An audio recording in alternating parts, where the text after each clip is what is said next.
devouring ant race continue to grow.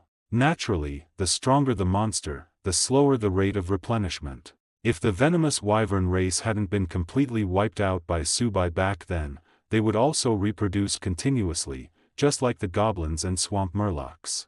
However, attempting to farm venomous wyverns and continuously harvest dragon genes from them would be impossible. While goblins might only take a little over 10 days to complete one generation of reproduction, swamp murlocs would require several dozen days. As for the higher-level venomous wyverns, reaching a population substantial enough to attract Subai to hunt them would likely take at least 1 or 2 years, or perhaps even longer. In the time it would take to wait, Subai would have already grown to a much higher level. Time flies quickly. 15 days passed in the blink of an eye. Over the course of 15 full days of non-stop troop generation and training, the strength of the entire gold-devouring ant race saw tremendous growth. Even after deducting the large number of ants killed during their hunts, the gold-devouring ant race still has a surviving population exceeding 15,000. Among these 15,000 plus gold-devouring ants, level 1 ants no longer constitute the majority. Instead, level 2 and level 3 ants have become the overwhelming majority of the swarm. The count of level 2 gold-devouring ants reached over 7,000, level 3 reached over 3,000, and level 4 surpassed 1,500. Furthermore, there were well over 500 gold-devouring ants at or above level 5. Dozens of gold-devouring ants have even reached the racial limit of level 10. With a single catalyst, they will be able to break through this limit and advance to become advanced or elite gold-devouring ants. Ants that evolve autonomously are not restricted by Subai's vassal slots. It wasn't just the ant swarm. During these 15 days, the small worker ant and the queen ant consumed massive amounts of monster corpses, reaching level 15 consecutively. This not only provided a significant boost to their 4 main attributes but also greatly enhanced their survival capabilities. As for Subai, after organizing the gold-devouring ant race and setting the entire swarm on the path of generation training, he did not wait in the ant nest. Instead, he left the gloomy jungle and traveled to the region on the other side of the toxic swamp to hunt monsters. Over the span of 15 days, having hunted countless monsters, Subai's level soared directly from level 15, where he was after defeating the venomous wyvern lord, to his current level 20. The 3 levels gained under the warrior template, combined with the 5 levels gained under the lord template, resulted in Subai's current 4 main attributes being exceptionally magnificent. Identity: Lord of the Gloomy Jungle, Insect Lord Subai. Race: Overlord Ant. Template: Lord Attribute Template. Level: 20. Status: HP 28050, MP 4900. Attributes: Strength 400, Agility 260, Constitution 305, Spirit 190. Talents: Soul Allocation, Devouring Evolution, Adaptability. Skills: Passive skills, Sharp Claws and Fangs, Resistant Carapace, Limb Regeneration, High-grade Poison Resistance, High-grade Fire Resistance, High-grade Ice Resistance, Shadow Assault, Eye of Insight. Status skill: Bloodlust Frenzy. Active skills: Magic Breaking Strike, 9 Flashes of Rending Void. Gene points: Dragon Gene 33 points, Venomous Wyvern Gene 4427 points, Swamp Murloc Gene 1269 points. Evolution points: 15,479 points. Skill fragments: none. Soul points: 13 points. These attributes are even more formidable than those of the venomous wyvern lord back then. If he were to fight the male venomous wyvern lord again, while an instant kill might be too much to expect, Subai could absolutely slay the male venomous wyvern before he even finished executing his full set of skills. A wave of joy washed over Subai as he looked at his brand new stats. Then, he glanced at the countdown displayed on his attribute panel. 121:17:29. Converted into days, that was slightly more than 5 days. In just over 5 days, the players would arrive. However, Subai was no longer nervous. He had already done everything he possibly could. Even if he spent the last 5 days hunting monsters with all his might, he could, at most, gain 1 level and a few attribute points, which would provide only a marginal increase to his overall strength. The gold-devouring ant tribe was still in mass production and training mode. The strength of the entire colony was increasing constantly, so Subai didn't need to worry about them either. It seemed, all he had to do was sit back, wait quietly for these 5 days to pass, and await the players' arrival. Subai, however, was unwilling to do so. Just because 5 days couldn't significantly boost his strength didn't mean he had nothing to do, nor did it mean there was nothing he could do. Subai decided to go scout the area outside the gloomy jungle. Not the side bordering the poison gas swamp, but the side that led out of the gloomy jungle, away from the monster-infested, leveling map, to the edge of the human world. Subai's current identity was the Lord of the Gloomy Jungle, the main boss of the Novice Zone. This meant the entire gloomy jungle was one of the novice maps prepared by the system for players. Therefore, outside this novice map, there would certainly be at least one novice village. Every novice village served as a player spawn point, the first place players would set foot in. Subai didn't know what the village contained, but before the players arrived, he could at least go inspect it and scout out the truth of the novice village. That way, when the players truly arrived, he could implement targeted strategies. Subai then retrieved a large amount of low-level magic equipment from his expanded 15 by 15 by 15 storage space, instructed the worker ants to continue consuming metal to improve their strength, and finally left the ant nest. Still maintaining his heavy armor knight form, he sprinted at full speed, reaching the edge of the gloomy jungle from its center in less than a day. Taking a deep breath, Subai glanced at the lush forest behind him and stepped out of the gloomy jungle. Outside the gloomy jungle lay a vast stretch of grassland. As far as the eye could see, countless creatures lived on this dense prairie. Utilizing the effect of the Eye of Insight, Subai could see a large number of level 1 monsters hidden in the dense grass. They were either feeding, hunting, or resting, completely unaware that their doom would arrive in 5 days. These level 1 monsters were the most basic creatures the system had prepared for the players. Killing the monsters scattered across the prairie would be enough for players to gain 2 or 3 levels before they entered the gloomy jungle to explore higher level maps. Without slowing down, Subai quickly traversed this prairie, which was significantly smaller than the gloomy jungle, and soon saw signs of human activity. It was a field that had been cultivated.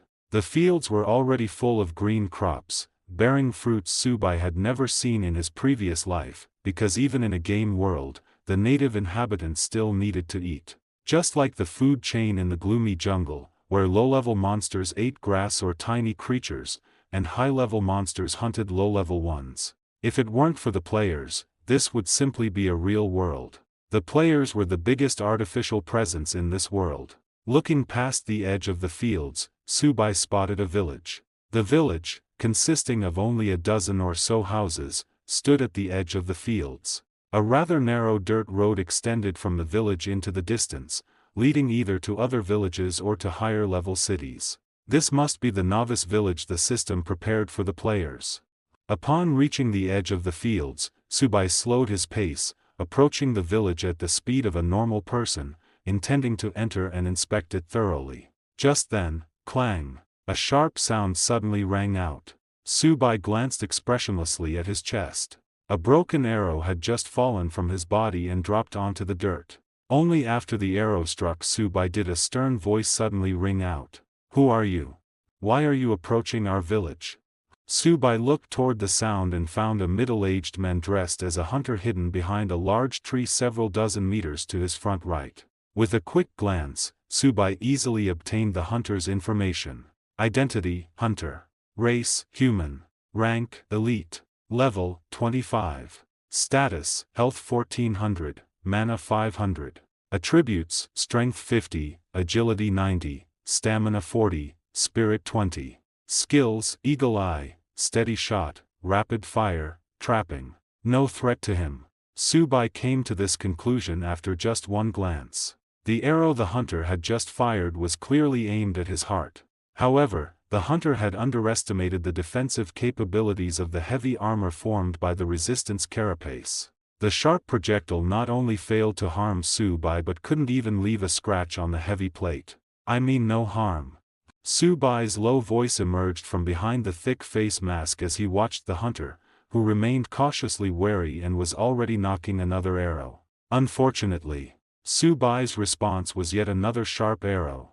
Ding! Just like the previous arrow, the second sharp arrow that rapidly approached was also broken, falling to the ground. However, this time, the hunter was aiming for his neck.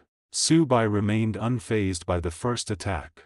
He could understand that in a world teeming with monsters, the appearance of a person clad in full black heavy armor near the village boundary would naturally put the villagers on guard, even though he wasn't carrying any weapons. But the second time, after he had clearly expressed his lack of hostility, the hunter still launched an attack, which Su Bai could not accept. He had never been someone who passively accepted insult or injury. Especially having grown step by step from a tiny ant to his current state, after countless acts of killing and conquest, the mindset of "those who comply prosper, those who resist perish" was more fitting for him as the insect overlord. The middle-aged hunter's two attacks enraged Su Bai. Just as Su Bai was about to summon the insect demon spear to eliminate the hunter, another deep voice echoed from within the village. "Carly, what's going on?"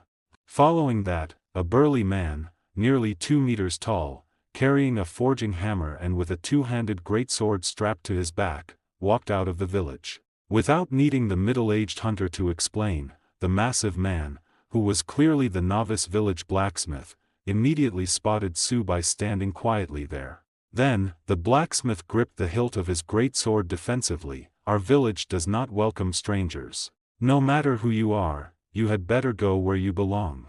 Just like the hunter, this newly appeared blacksmith also harbored deep hostility toward Su Bai. After quietly observing the first two people he had seen in this world for a moment, Su Bai suddenly smiled. Forced faction alignment. Everything happening before him could only be explained by this reason. Su Bai was a monster, and he had replaced Goblin General Gog, the novice village boss prepared by the system for players, becoming the new lord of the gloomy forest. Yet, the two people before him were villagers of the novice village. One a hunter, one a blacksmith. They weren't just guides for the players, they likely held another identity, instructors for player skills. This identity naturally placed them on the side of the players. Players and monsters were inherently two opposing factions. It was easy to understand why villagers belonging to the player faction would naturally harbor hostility toward monsters. But, after transforming into his heavy cavalry knight form, Su Bai's appearance was indistinguishable from a human heavy armored warrior. Unless these two villagers possessed high-level identification skills like Eye of Insight, they absolutely shouldn't be able to discern Su Bai's true identity. Su Bai didn't believe that two merely elite-level villagers would possess such a divine auxiliary skill, nor did he believe they could distinguish his monster identity with just their naked eyes. Therefore, there was only one reason: forced faction alignment. Regardless of whether Su Bai's identity was exposed, and regardless of whether these two villagers had truly recognized him, the system had forcibly aligned them, judging Su Bai to be part of their hostile faction. That was why the middle-aged hunter attacked the moment he spotted Su Bai. And that was why the blacksmith, having just emerged, only needed one glance to be filled with vigilance and hostility toward Su Bai. "Go where I belong. Is this the system warning me?" As he slowly pondered the blacksmith's words, a cold smile gradually appeared in Su Bai's eyes. His voice also turned sharp and cold. "What if I insist on entering the village to take a look? Take one step forward and we'll kill you. He is an intruder. Kill the intruder. We can't let this disgusting thing step 1 foot into our village." Following Su Bai's challenge, the middle-aged hunter and the blacksmith fully prepared for battle, and more people emerged from the village, glaring at Su Bai with eyes full of hostility. Su Bai was a monster, and those villagers were humans. Yet, he saw increasingly ferocious expressions on the faces of these human villagers, as if Su Bai were their father's murderer or had stolen their wives. What a shame.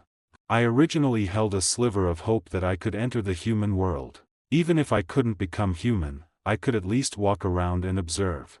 Now it seems even that last shred of hope has been shattered.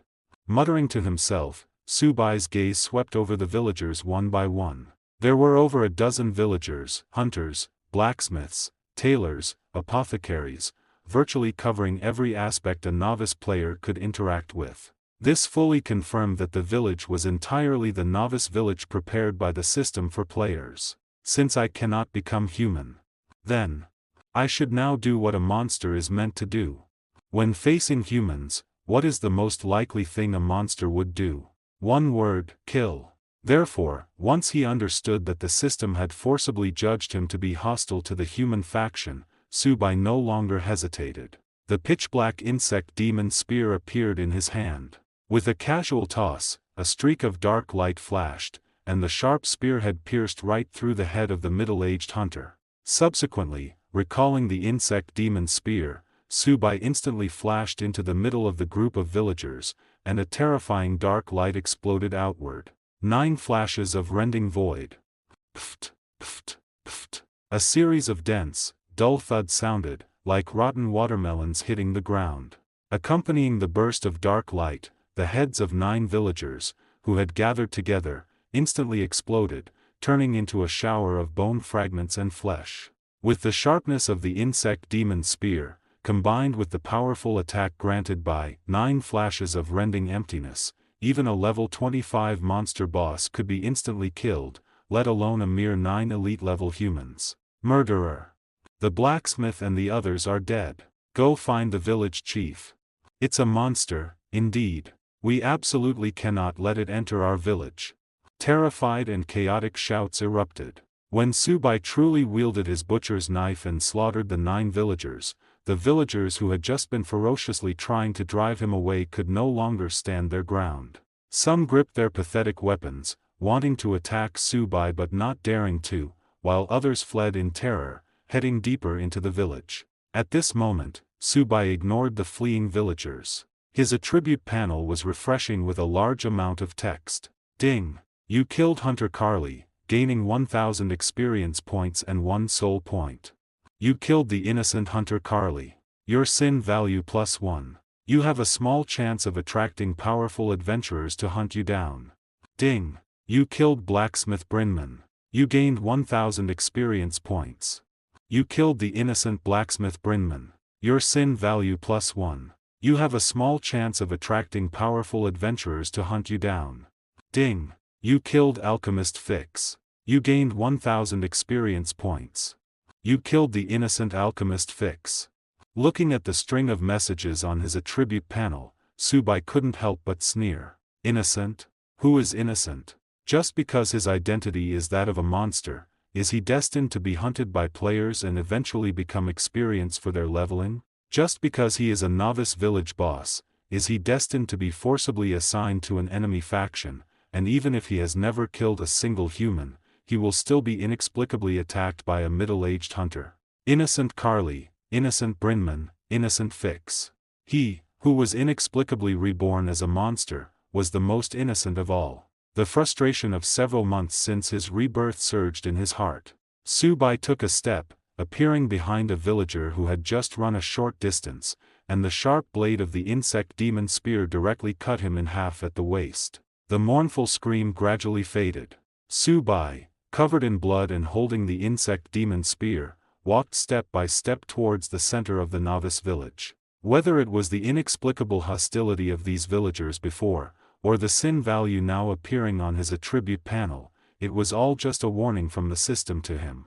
A novice village boss should obediently stay in the gloomy forest, awaiting the players who would soon descend to hunt it, and not appear in this novice village to slaughter its villagers. If it were an ordinary monster, the will of the system would naturally be paramount. But Subai was unwilling. He insisted on seeing what would happen if he killed all the villagers in this novice village and destroyed the entire novice village. How would players appear in this novice village then? As for sin value, do players incur sin value for killing monsters? Do monsters incur sin value for killing players who are hunting them? Since he was originally the novice village boss, forcibly judged as an enemy of the villagers, wasn't it normal for him to retaliate against these villagers who wanted to kill him? Why would such a ridiculous thing as sin value appear? All of this was merely the system's way of restoring the game program. If Su Bai's sin value became high enough, it would attract powerful adventurers to hunt him down. If Su Bai were killed by that powerful adventurer, then one of his two great dependents would become the new novice village boss. And he would only appear as background information for the rise of the gold-devouring ant clan. By then, the game program in this area would have returned to its original trajectory. It was that simple. Su Bai was unwilling. He was unwilling to appear merely as a novice village boss, to be hunted by players when they grew up, and ultimately become experienced for their leveling. Whether now or in the future, his existence was bound to change the game program in this area. Entering the novice village and slaughtering its villagers was the first step in his probing, killing in 10 steps. These elite humans, only level 25, had no ability to resist. Any villager targeted by Su Bai would inevitably be killed in the next moment. Thus, by the time he reached the center of the novice village, almost all the villagers in the entire village had been killed by him. Aside from a negligible amount of experience, Su Bai's harvest was over a dozen points of sin value. Finally, a few minutes later, he arrived at the central plaza of the novice village. At this point, only one old man with white hair and beard, dressed in a long robe, remained alive in the entire novice village. This old man was the village chief. When Su Bai's blood-stained figure appeared, the village chief was not nervous, he merely spoke calmly. Darkness will eventually be shattered, and light will return. Darkness shattered, meaning I will be killed by powerful adventurers. Light returning, meaning this novice village will be rebuilt. Su Bai sneered, thank you for the information. However, you won't live to see that day. The next moment, a dark light flashed, and the old village chief's head flew into the air. Ding! You have killed the village chief Ellison and gained 5,000 experience points. You have killed the innocent village chief Ellison. Your sin value has increased by 10. You now have a small chance of attracting a powerful adventurer's vindication. Compared to the other villagers, village chief Ellison was significantly stronger. Not only did his level increase from 25 to 30, but his rank also rose from elite grade to hero grade, which corresponds to the lord grade among monsters. However, this changed nothing. When the blade of the insect demon lance swept past, the village chief of the novice village was still instantly slain without any power to resist. Then, nothing happened. Apart from the chance of being challenged by a powerful adventurer changing from negligible to small, wiping out the entire novice village seemed to have no other effect on Su Bai. As for the so-called powerful adventurer's vindication, Su Bai had never paid it any mind. After such a long period of evolution, Su Bai already had a rough understanding of the rules of this game world. Anything connected to the system boils down to two words: balance. Su Bai's current level is 20, and his attribute template is Lord grade. No matter how powerful his combat strength was or how high his sin value climbed, a legendary grade adventurer would not suddenly appear to challenge him. The highest probability was the appearance of high-level hero grade, Lord grade, adventurers, with only a minuscule chance of an epic grade adventurer showing up. Even if an epic grade adventurer did appear, they would be at the bottom tier of epic heroes in terms of strength. Given his current strength and various powerful skills, if an epic grade adventurer truly came to challenge him, Su Bai wouldn't be nervous, he would be pleasantly surprised. This would be equivalent to prematurely opening the path of epic evolution for himself. For a monster's attribute template, the jump from elite grade to lord grade is a huge improvement. The leap from lord grade to epic grade is yet another massive upgrade. This particular increase in strength for monsters is even greater than the transition from elite grade to lord grade. Originally, Su Bai estimated that he wouldn't encounter an epic grade boss for a long time, and thus wouldn't be able to initiate the progression of his attribute template from lord grade to epic grade.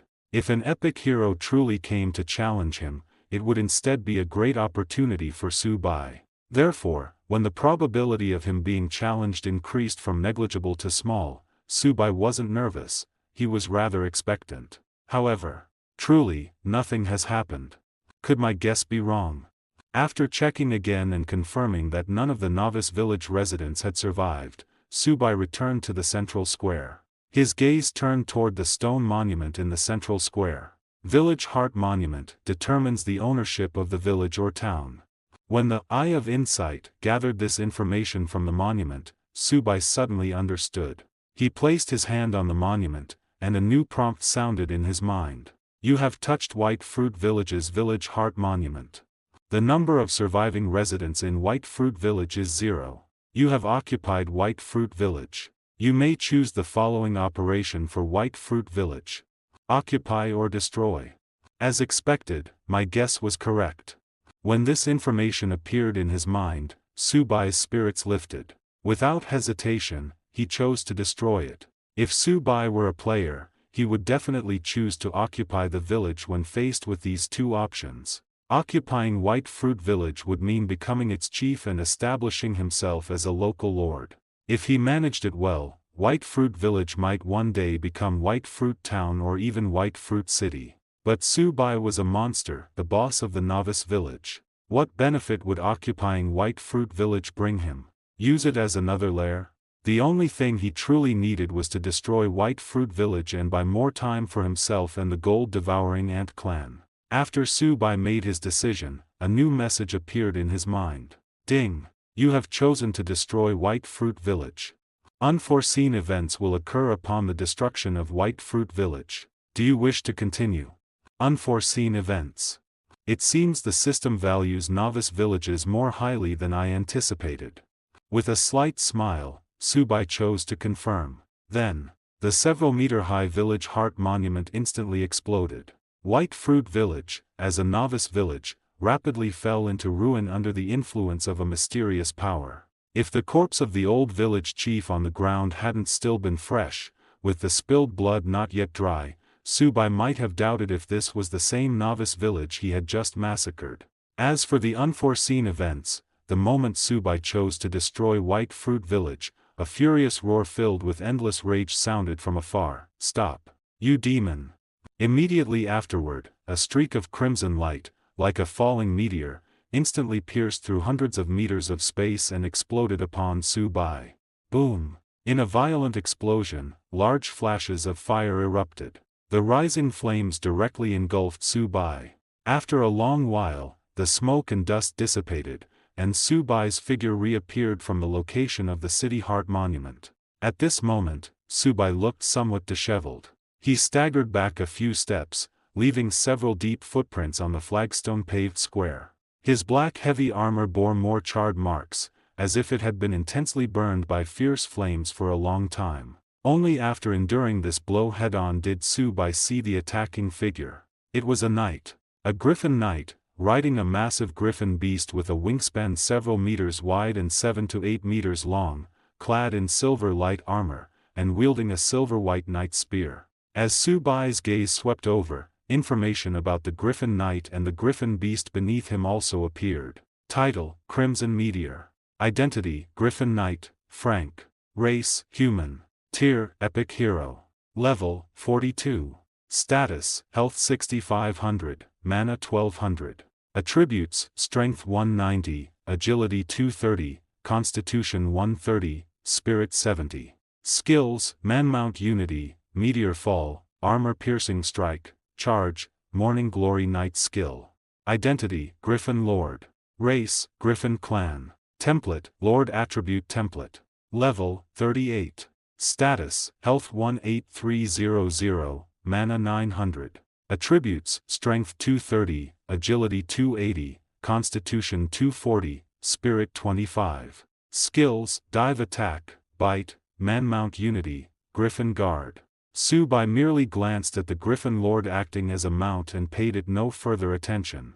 With four-dimensional attributes and skills that couldn't even compare to the venomous Wyvern Lord, this Griffin Lord, despite its higher level, posed a very limited threat to him. However, this Griffin Knight with the title, Crimson Meteor, made Subai wary. As a level 42 Griffin Knight, Frank's four-dimensional attributes didn't seem particularly high, at most comparable to the Murloc Lord of the Poison Gas Swamp, and far from comparable to the venomous Wyvern Lord.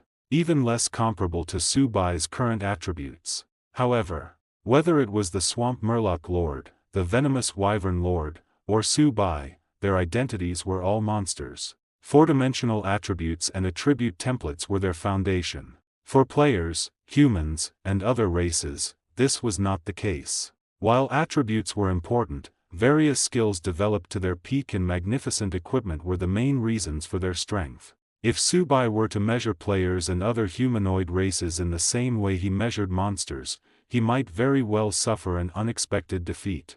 With a glance, Su Bai noticed two significant pieces of equipment on Frank. The information provided by Eye of Insight showed that both pieces of equipment surpassed the dark gold quality, being higher-tier epic equipment. One of these items was a spear quiver on Frank's back. Currently, 8 short spears emitting a crimson glow were inserted into the quiver, fanning out behind Frank. The meteor-like strike Su Bai had just endured was caused by one of these spearheads. The second piece of equipment was the silver-white knight spear in Frank's hand. The 3.5-meter-long silver-white knight spear shimmered with silver light, and a subtle glow occasionally flashed from its conical, slender tip, indicating unparalleled destructive power. Su Bai estimated that even his full heavy armor, formed from his resistant carapace, would not be able to withstand the impact of the knight's spear. An epic hero. And an epic hero equipped with 2 epic items. Even with Su Bai's current strength, he had to deal with him cautiously. As Su Bai observed Frank, this epic hero, who had just passed by, was also surveying his surroundings. After scanning the dilapidated white fruit village, Frank's gaze finally settled on Elder Ellison in the center of the square. Ellison was a benevolent elder. During my travels in the surrounding areas, I received help from Elder Ellison several times. Now, you have killed him. You demon. I will kill you to avenge Elder Ellison and the innocent villagers of White Fruit Village. His eyes were filled with sorrow. Frank, perched high in the air, looked down at Su Bai on the ground and drew a crimson short spear from his back. The next moment, the crimson short spear erupted with a scorching aura, once again blasting towards Su Bai like a meteor. Boom! In a violent explosion, the crimson short spear, upon hitting Su Bai, once again transformed into a blazing inferno, completely engulfing his figure. By the time the flames dissipated, his black heavy armor looked even more tattered. 1, 2, 3. Including the very first one, a total of 5 short spears with fiery explosion damage had struck Su Bai. After doing all this, Frank let out a long cry and controlled the Griffin Lord to dive towards the ground. The sharp tip of the silver-white knight's spear was aimed at Su Bai, who had been continuously bombarded and seemed to be severely wounded. From above, continuously bombarding the opponent with flame spears generated by the epic quiver, severely wounding them, and then finishing them off with a single blow from the knight's spear. This was Frank's most tactic. This tactic had also successfully earned him the title, Crimson Meteor. However, this time his tactic was bound to fail. The Griffin Lord swooped down. Frank had adjusted the tip of his knight's spear, aiming it at Su Bai's chest. It seemed he could pierce through him the next moment, killing this demon who had annihilated White Fruit Village, avenging its villagers, and also adding a new entry to his own experience. But just as the tip of the knight's spear was about to strike, Su Bai moved. His left hand, covered by a gauntlet, suddenly grabbed the tip of the knight's spear, and his right hand, at some unknown moment, had gripped the insect demon spear. In Frank's horrified gaze, he grinned sinisterly. You want to take my life to avenge the villagers of White Fruit Village? What a coincidence. I also need your life to trigger my next evolution. Dark light burst forth. The sharp blade of the insect demon spear flashed past, and a large head flew into the air. Without changing his expression, Su Bai calmly pulled out the silver-white knight spear that had pierced through his palm and then his shoulder, before opening his attribute panel. His current status was clearly displayed on it. Status, Health 25477, Mana 4900. His health had dropped from the original 28050 to the current 25477, losing approximately 2,500 points of health. That's right. Frank's epic equipment, the continuous 5 strikes of the flaming short spears, only took away 500 points of Su Bai's health each time. The total loss was 2,500 health points. For a level 20 player, this would have meant dying several times over. But for Su Bai, this small amount of lost health wasn't even 1/10 of his total health. As epic-grade equipment, the flaming short spears generated by the satchel were extremely powerful.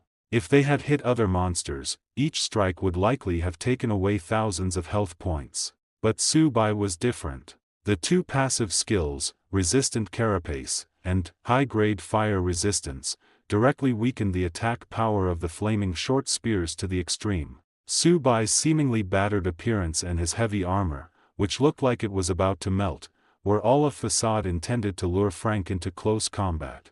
Otherwise, with the Griffin Lord as his mount, Frank would constantly fly in mid-air, leaving Su Bai only able to take hits without retaliating. Even if the damage taken was limited, it would still be frustrating enough. That was why Su Bai pretended to be heavily injured, waiting for Frank to close the distance so he could deliver a fatal blow and slay the Griffin Lord. Correct. Su Bai had slain the Griffin Lord, which served as the mount, not Frank himself. After all, Frank was an epic hero and a Griffin Knight with numerous skills. Su Bai was not confident he could instantly kill Frank with one blow, so he simply killed the opponent's mount, crippling the enemy's biggest advantage, flight. Of course, this kind of tactic could only fool the natives, or NPCs, in the game. Every player had the inspect skill permanently active and could see a monster's health bar, so his disguise would naturally not work on them. Ollie. After his mount was slain, Frank used a charge skill to appear dozens of meters away before letting out a mournful and indignant cry. As a Griffin Knight, Frank was at his peak when he was unified with his mount. Having lost his mount, Frank had not lost his fighting capability yet, but his strength was greatly diminished. He was probably inferior even to a heavy-armored warrior of the same level. But he was still an epic hero. Even the weakest epic hero could not be underestimated. Having lost his mount, his epic-grade knight spear, and with the flaming short spears generated by his other epic equipment also greatly reduced in power, Frank still hadn't lost his will to fight. He drew the knight sword hanging at his waist, used a charge to appear before Su Bai, and a blazing light blade erupted from the sword, swinging down heavily toward Su Bai. Morning Glow Knight skill. Strictly speaking, this was not a single skill. It was a combat style formed by blending the numerous training sessions and battles Frank had experienced throughout his growth. It didn't possess the explosive power of a standard skill, but when executed by an epic hero, it still carried formidable lethality. Only, boom, a sound of violent impact rang out. The insect demon spear slammed heavily into Frank. With a burst of over 400 strength points, the knight's sword in Frank's hand was instantly knocked away, and Frank himself was struck in the chest by the shaft of Su Bai's spear, sending him flying backward like a broken rag doll. Having lost his mount, Frank no longer had the ability to contend with Su Bai. Clank, clank, clank. Su Bai stepped forward, one step at a time. Looking down at Frank, who lay on the ground unable to resist, Su Bai pointed the blade of the insect demon spear at his forehead and spoke in a cold voice that sounded like a chilling wind. "I want to know, where is this place?" Cough, cough. Spitting out a mouthful of blood, Frank gave a tragic smile. "Here. This is White Fruit Village, under the rule of Grey Rock City in the Rhine Duchy." "Very well." Su Bai nodded and continued to ask, "Then, how many villages like White Fruit Village are there near the gloomy forest? Are you going to continue your slaughter, demon?" Although I am an unqualified knight, and the title, Crimson Meteor, was only achieved through the help of 2 pieces of inherited equipment and Ollie's aid, I still hold myself to the standards of a knight. "Demon, don't think you'll get the information you want from my mouth." Even facing the threat of death, Frank remained resolute. "Forget it. You are only an NPC after all. Since you wish to die, I shall grant your wish." Shaking his head slightly, Su Bai thrust his right hand forward, and the sharp spear blade pierced Frank's forehead. Immediately after, a flurry of system notifications followed. "Ding! You have slain Crimson Meteor, Frank, gaining 50,000 EXP and 10 soul points. Ding! You have annihilated White Fruit Village and slain the epic hero Frank, who came seeking revenge. Your reputation has begun to spread among monsters and other races. Legend rating +1. Ding! You have slain Crimson Meteor, Frank by overcoming a level disparity. Epic grade evolution has begun. After slowly reading through the massive amount of new information, Subai closed his attribute panel. Just as he had guessed, after killing the epic hero Frank, Subai's Lord template finally began to advance toward the epic template. However, advancing from Lord grade to epic grade was far more complicated than simply killing a few epic grade monsters or heroes and acquiring their attribute templates. To complete the transformation from Lord grade to epic grade, the most crucial factor was a new term that had appeared on his panel. Legend rating. Legendary status, also known as notoriety among monsters and other races, refers to the extent to which a creature's deeds are spread. If a player assists native inhabitants in killing powerful monsters, plays a crucial role in a war, or saves a race and resolves a major crisis, they can gain legendary status. However, for monsters, there is only one way to gain legendary status, and that is to kill. Killing epic and legendary heroes of other races, destroying their villages and cities, or even directly annihilating a nation. Only by doing so can they gain legendary status. For a monster with a Lord level template to advance to epic level, besides integrating an epic template and gaining a large amount of experience, they also need a full 10 points of legendary status. To advance from epic level to legendary level, they need an astonishing 100 points of legendary status. It's worth noting that Subai only gained 1 point of legendary status after slaughtering a newbie village and killing Frank, the epic hero who came for revenge. One can imagine how difficult it is to gather 10 points of legendary status. This is forcing me to become an enemy of the players. After understanding the method for his next advancement, Subai's expression turned a little grim. According to his original plan, this departure from the gloomy forest was merely to inspect the newbie villages outside the gloomy forest and get a general understanding of the situation. It was only after being forcibly assigned a faction by the system that he conceived the idea of slaughtering a newbie village to test the system's reaction. His original thought was that if the number of players was too great and their growth rate too fast, making it difficult for him and the gold-devouring ant tribe to resist, he could simply abandon the gloomy forest as a base and move to deeper regions. Now, it seems that won't be possible. The emergence of legendary status firmly blocked Subai's path to further advancement. He held the title of Insect Lord. Even if he abandoned his identity as the Lord of the Gloomy Forest, the worker ants, Queen Ant, and the gold-devouring ant tribe would still be his dependents and kin. But he would be stuck at the Lord rank for his entire life. Even if he hunted a large number of other monsters and pushed his level to the limit, he would still be very weak compared to epic and legendary monsters of the same level. In fact, as his level increased, the gap between him and epic and legendary monsters would only widen. Even epic and legendary monsters would eventually become targets for players to challenge. Once players grew stronger, how could he, a mere Lord level, hope to escape?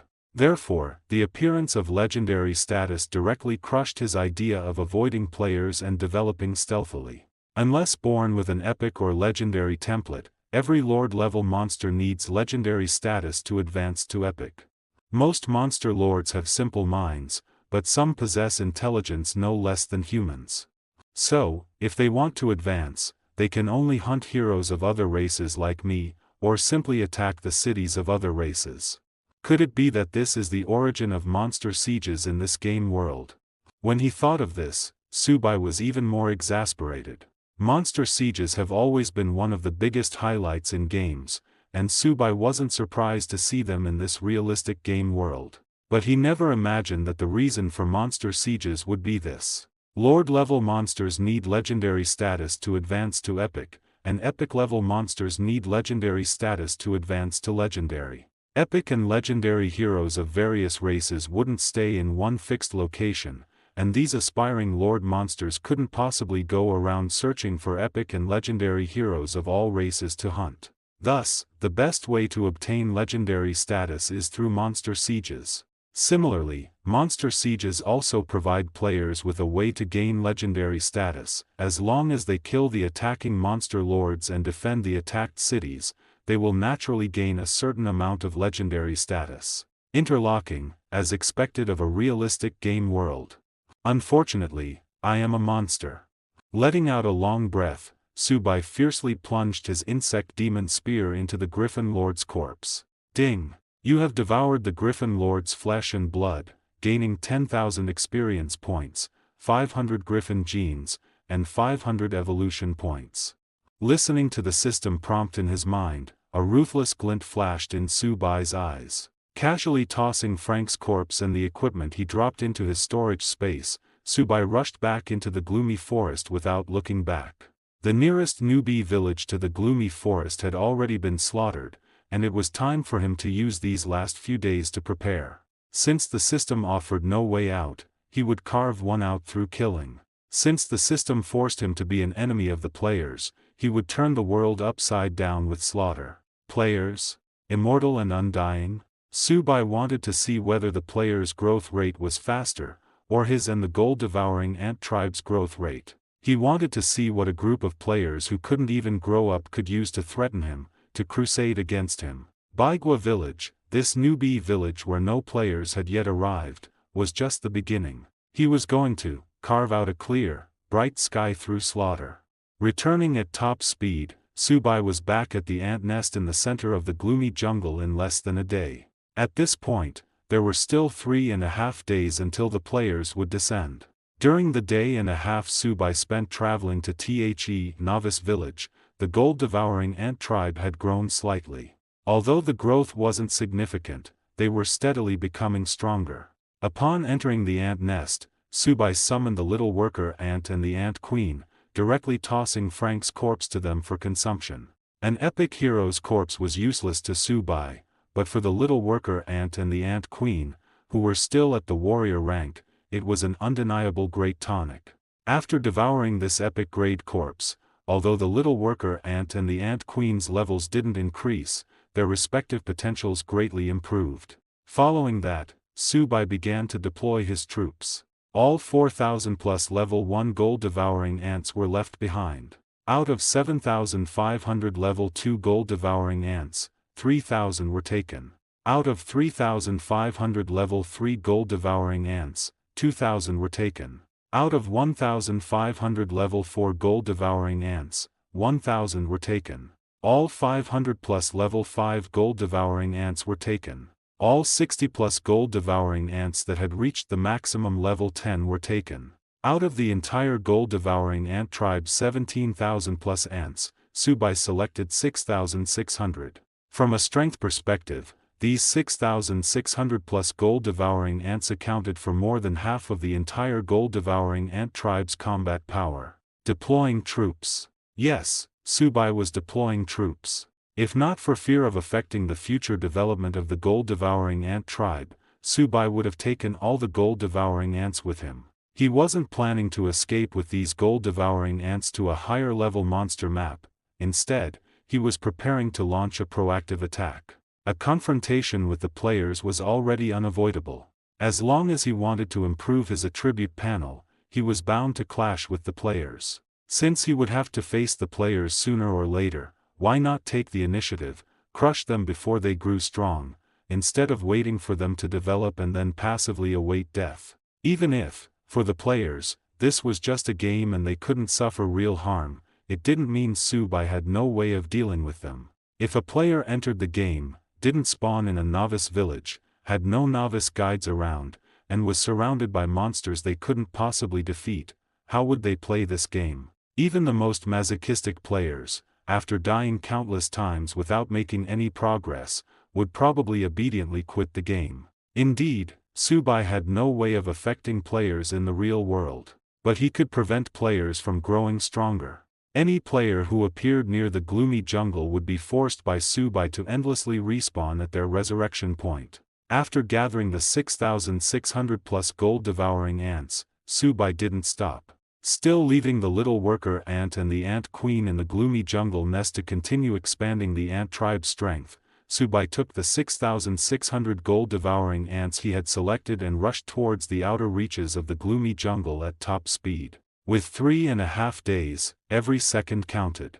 Subai had no time to worry about other novice villages, but he had to ensure that the novice villages near the gloomy jungle were destroyed, guaranteeing his own safety and that of the gold-devouring ant tribe. 3.5 days, neither long nor short. Using a day and a half, Subai led the ant colony at full speed, reaching the outer edge of the gloomy jungle and appearing in the already destroyed, dilapidated novice village. Afterward, he searched along the edge of the gloomy jungle and found another novice village. Like the first novice village, this second novice village was also massacred by Subai. The difference was that after this massacre, Subai did not encounter an epic hero seeking revenge, nor did he gain new legend points, which was understandable. The first time something happens is always the most valuable. If legend points could be obtained simply by massacring novice villages, they would be too worthless, and the monster siege plot would be difficult to trigger. After massacring the second novice village and stationing a portion of the ant colony there, Subai then searched for a third novice village. As before, the third novice village was also massacred by him, and then the core monument was destroyed, turning it into a dilapidated village that looked as if it had been abandoned for a long time. By the time these two novice villages were also occupied by the ant colony and turned into ant nests, the countdown on Subai's attribute panel showed only the last 24 hours. In 24 hours, the players would descend. At this moment, Subai had returned to White Fruit Village. Standing in what had become a ruin, Subai waited quietly. He had done everything he could, now it was time to await the players' arrival and his first confrontation with them. If the number of players was too great, too insane, and his preparations proved insufficient to withstand them, Subai would immediately choose to abandon these ant colonies, take the little worker ant and the ant queen, and flee far away, retreating into the depths of the wilderness. If the players' numbers and strength did not reach the level he was concerned about, then, these three novice villages would become a nightmare for the players who descended there. The real world. Overwhelming advertisements were everywhere. This is the first and only virtual reality game in human history. This game not only boasts a realism of up to 99.99%, but also holds incredible opportunities. Thousands of top scientists from dozens of countries worldwide worked tirelessly for 3 years to create this groundbreaking game. This is not just a game, it's a new world. Join Transcendental's world, and countless opportunities await you. 3 months ago, a game called Transcendental's World began its extensive advertising campaign. By now, almost everyone knew about this epic-making game. A month ago, when the login devices for this virtual game went on sale, people discovered the power of the company that published it, United Corporation. Almost every country in the world, every city, had sales points for United Corporation's login devices. And, what was most striking was that, despite United Corporation's extremely exaggerated advertisements, the official authorities of various countries showed no reaction whatsoever. They neither restricted the game's promotion and the sale of login devices, nor did they provide any official support, as if Transcendental's World was truly just an ordinary game, released entirely according to market rules. The full 3 months of advertising and 1 month of sales allowed United Corporation to sell a total of 50 million game login devices. This was only because United Corporation had prepared this quantity for the first batch. Otherwise, breaking 100 million was highly possible. The impact of a virtual reality game with 99.99% realism on humanity was unparalleled. People who loved games went crazy for it, and even those uninterested in games were filled with curiosity, unable to resist buying a game login device. Even if they didn't like playing games, they wanted to experience the 99.99% realism and the other strange world depicted in United Corporation's promotional images. Especially since the price of the game login device was extremely cheap, affordable even for ordinary people. With only 10 hours left until the game's launch, in the real world, almost every forum, every group chat, and even every conversation was filled with discussions about Transcendental's World. A virtuality of up to 99.99%, I wonder if United Corporation is just bragging, but even if they are, I'll accept it. As long as the virtuality exceeds 80%, even if the game content is terrible, I'll keep playing. 99.99% virtuality is basically impossible, because that would almost be a real world. However, since United Corporation dares to advertise it like this, 90% virtuality should still be achievable. United Corporation has really been holding back a big move. Other companies' virtual reality technology is just starting, and United Corporation has already released mature technology and turned it into a game. This technology must be 50 years ahead of the world. Hey, all you big shots upstairs, aren't you paying attention to the game content? What's there to pay attention to about the game content? Besides knowing it's a fantasy worldview game and some promotional images released by the official, all that's left is the list of dozens of servers. Each server can accommodate 5 million players. I hope United Corporation's investment in servers is as exaggerated as their investment in advertising. Only 9 hours left. I can't wait to play it. First, you need a game login device. It's said that those who manage to get a login device early have become winners in life, and even their chances of finding a partner have greatly increased. I'm so envious, so envious. Don't worry, upstairs, the second batch of login devices will be released next month. United Corporation has already announced that this time they have prepared 200 million game login devices. More and more people joined the discussion about Transcendental World. Players who had pre-ordered game login devices had already turned on their devices early, waiting for the official start of the game. Even though there were still several hours left until the game's launch time announced by United Corporation, countless people were discussing Transcendental World, discussing United Corporation, discussing the potential worldview, possible professions, and the potential of this game. But no one could get any useful information. As mentioned in the forums, United Corporation had not revealed any game-related information except for a batch of promotional images. Even the most powerful paparazzi had not dug up any useful information. No one noticed that United Corporation had already revealed the most important piece of information, their server list. Ainreal Continent, St. Roland Continent, Cologne Continent, Twisted Nether, Elemental Realm, Shadow World. These server names did not seem like simple server names, they seemed more like individual worlds. 3 hours left. Discussions about Transcendental World and the United Corporation remained heated across various forums and group chats. 2 hours left. Most players who managed to purchase a login device were ready, awaiting the game's start. Meanwhile, the many more who couldn't get a login device but yearned for the game world followed its launch through other means. Streamers, forum live streams, group chat live streams, and so on. Even though the United Corporation's login devices didn't have a live streaming function, they could still get the information they wanted through streamers' descriptions or other methods. 1 hour left. Somewhere in the center of the Eurasian continent, deep within a heavily guarded military base, clearly newly constructed, was an extremely spacious and sturdy conference room. At this moment, hundreds of people from various countries and ethnicities sat quietly in this conference room, seemingly voting on something. If an outsider were present, they would discover that these hundreds of people were all the top officials of their respective countries. At the front of the conference room was an electronic screen, clearly displaying a large red countdown, 58:47. Glancing at the continuously decreasing countdown, an elderly man with a yellow complexion, from one of the 5 seats at the very front of the conference room, stood up and spoke to an old scientist below the screen, Professor Chen.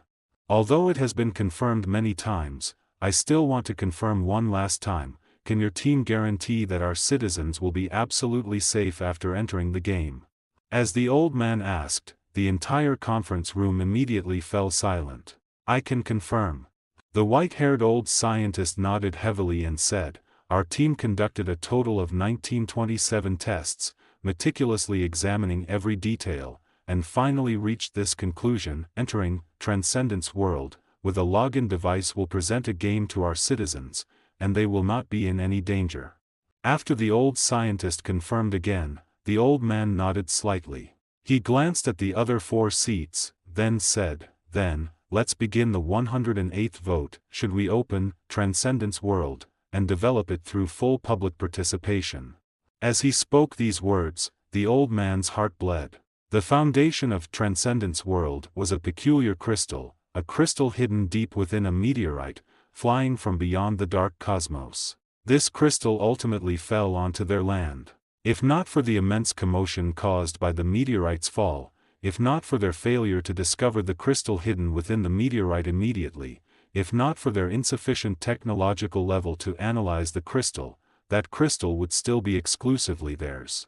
Even though he had secured the largest share for his country, his heart still bled. Because the information hidden within this crystal had exceeded the limits of human imagination.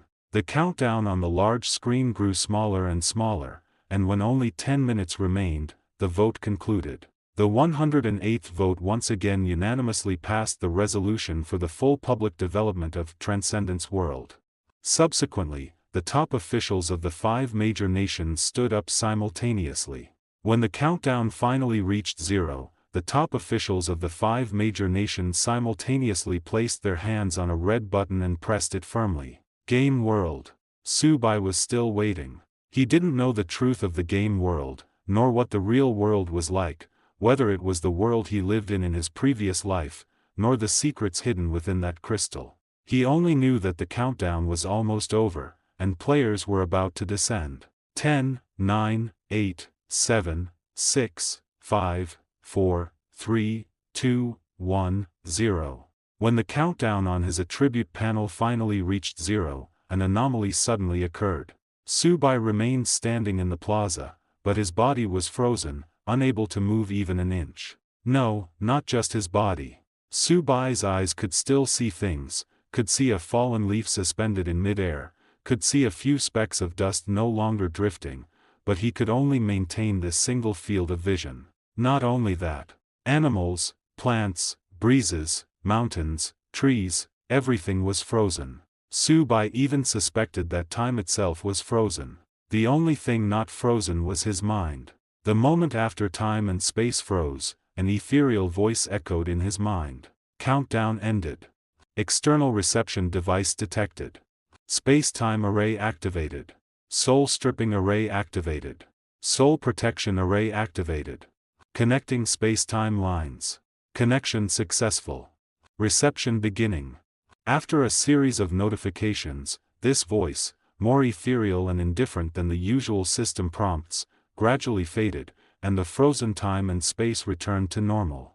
Then, Subai intuitively looked towards the center of the plaza, where the City Heart Monument used to be. There, a faint array had appeared at some unknown time, emitting a soft glow. And in the center of the array, a figure quietly emerged. Unlike something conjured from nothing, this figure seemed to have been teleported through the magic array that appeared where the City Heart Monument once stood. Space-time array, soul reception array, and soul stripping array. Looking at the magic array, which wasn't attached to the City Heart Monument or the ground, but floated a few millimeters above the surface, Subai had some conjectures. The destruction of the City Heart Monument meant the novice village couldn't be rebuilt. However, the magic array at the location of the City Heart Monument, which served as the player's spawn point, was indestructible. Subai guessed that this level of magic array likely involved the laws of nature, directly embedded in space, far beyond his current strength and level to interfere with. In other words, as long as new players kept pouring in, this magic array, serving as the player's spawn point, would always exist. In an instant, the figure at the spawn point had fully materialized. This was a human, about 1.75 meters tall. Their face looked to be 17 or 18 years old, dressed in simple top and pants, and wearing a pair of straw sandals. As Subai's gaze swept over, the Eye of Insight had already provided him with the information he wanted. Name made out acute. Race, human. Rank, none. Level, 1. Status, health 100, mana 100. Attributes, strength 10, agility 10, constitution 10, spirit 10. Talent, none. Skills, none. Equipment, none. So, this is the basic information of a player. After finishing reading the information of this first player, Subai felt relieved.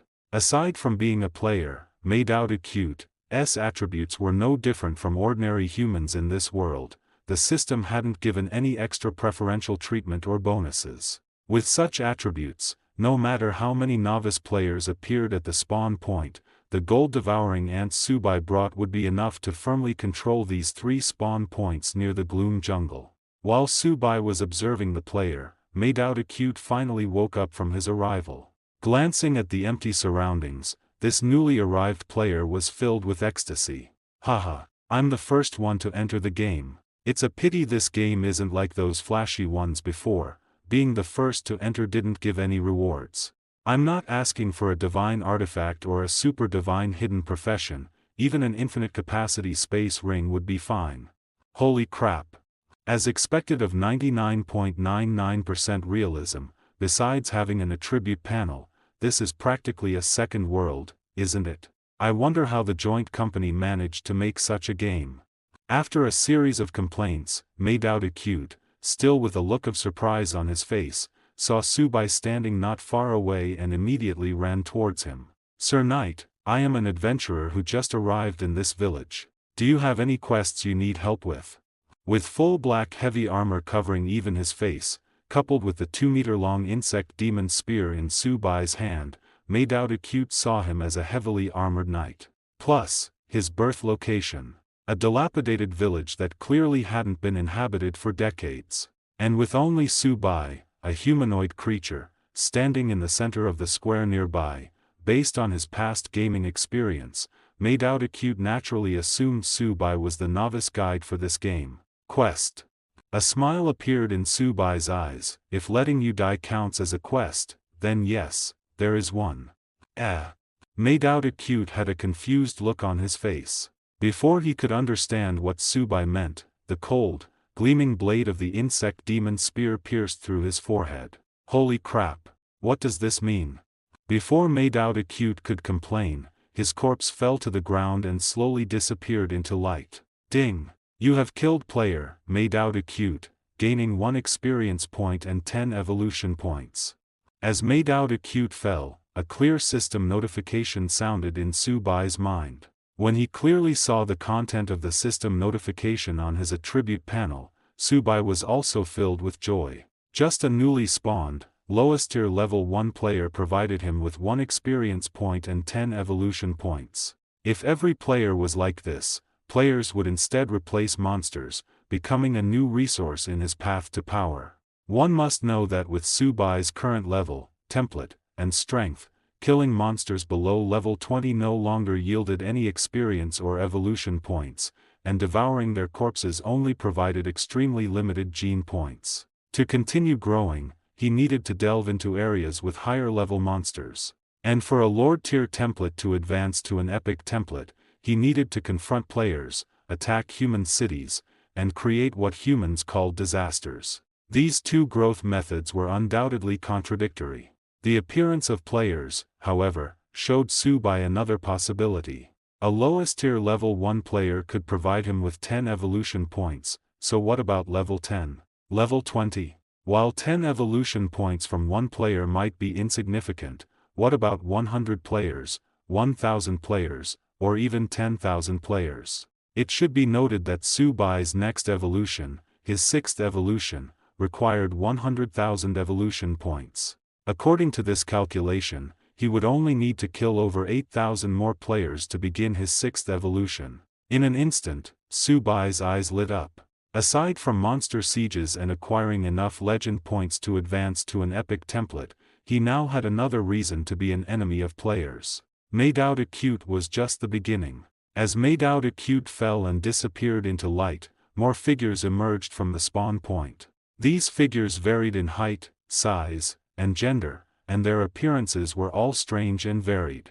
Like the first player, Made Out Acute, all these new figures were wearing novice sets with no attribute bonuses, and even their attributes were all identical.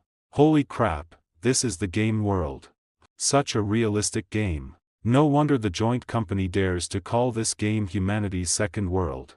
Most players' first reaction after spawning was to marvel at the realism of the game world, and many players immediately noticed Subai, standing in the square, clad in full black heavy armor, holding the insect demon spear, looking majestic. Novice Guide. What a handsome knight. I've decided, I'll also become a knight in the future. Sir Knight, do you have any quests for me? More and more players emerged from the spawn point, and more players surged towards Su Bai.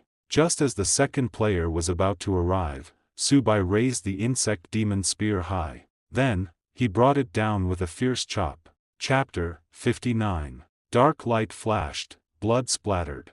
With Su Bai's current attributes, skills, and strength, let alone these novice players who were only level 1, had only 10 points in their 4-dimensional attributes, and no innate talents or skill bonuses, he could instantly kill even a Lord-level boss of the same level. Coupled with the 2-meter length of the insect demon spear, Su Bai merely swung it once, and a large number of players were killed, turning into corpses. Players struck by the half-meter-long spear blade were directly cut in two, copious amounts of blood stained the ground, and it took a while for the mangled corpses to disappear. Players swept by the spear shaft exploded directly, turning into a bloody pulp in midair. Ding! You killed player, poison milk powder, gaining 1 experience point and 10 evolution points. Ding! You killed player, life-bringing azure dragon, gaining 1 experience point and 10 evolution points. Ding! You killed player. In an instant, dozens of system notifications refreshed on Su Bai's attribute panel, and the number of evolution points on his secondary panel also increased by several hundred. Holy crap! What's going on? Why is the novice guide attacking us? Wait, didn't you notice the health bar above this knight's head?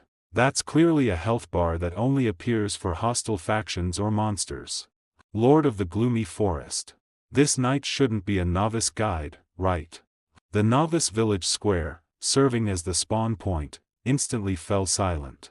All the players who had already spawned watched this scene in horror. The 99.99% realism didn't bring only benefits. The large patches of blood, shattered corpses, and pulped flesh smeared on the ground. Many players just took one look and couldn't help but vomit wildly. Could it be a plot kill? Do we have to die once before we can enter the official game plot?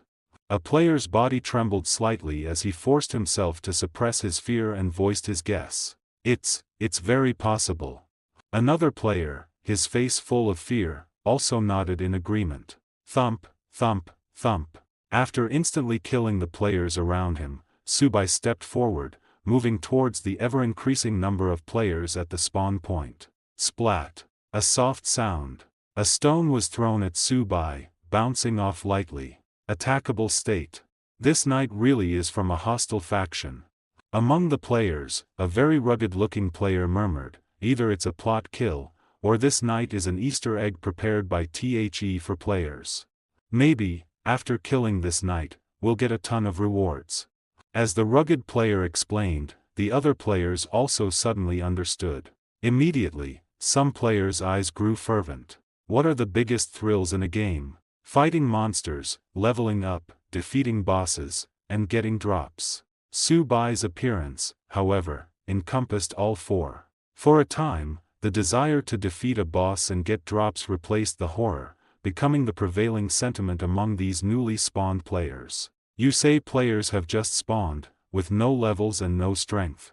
In just a few minutes, over 100 people had already emerged from the spawn point, with more players continuously appearing. When the number of players reached a certain point, they would dare to challenge even the most powerful boss. You say players have no skills, no equipment, not even weapons. Given such a high degree of freedom, picking up a random stone or a stick from the ground could become a weapon. Time passed bit by bit. When the number of newly spawned players reached over 200, the rugged man picked up a wooden stick and charged at Su Bai, taking the lead. What's there to be afraid of? It's just a game. We're all level 1, so there's no penalty for dying. If we can really take down this boss, we'll hit the jackpot. Following the rugged man's actions, more players charged at Su Bai. The bolder ones picked up random wooden sticks, while the more timid ones found a few stones to throw from a distance.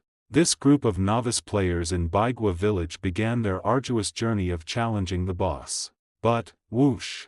A piercing sound of air being torn echoed.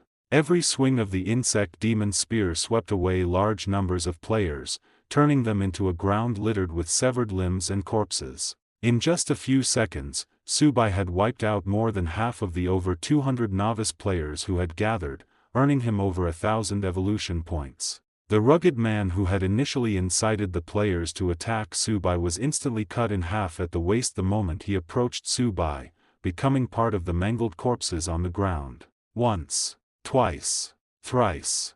More players appeared from the spawn point, and more players were killed by Subai, turning into his experience and evolution points. Slowly, as the number of players dwindled and the rate of new spawns couldn't keep up with Subai's slaughter, some players retreated. Damn it! This doesn't even break his defense.